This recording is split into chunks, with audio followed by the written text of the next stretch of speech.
Morning guys. Nakita niyo to guys. Itong klaseng na ahas guys, ito ang pinaka matinding fighter, itong makamandag tong ahas nito guys.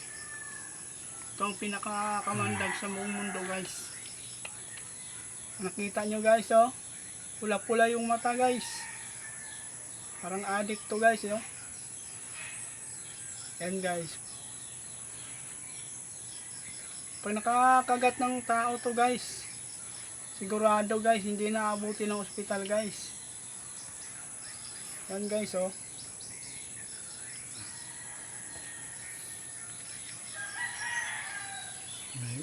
Yan guys oh. Buhay na buhay to guys, hindi to patay guys oh. Yan guys oh.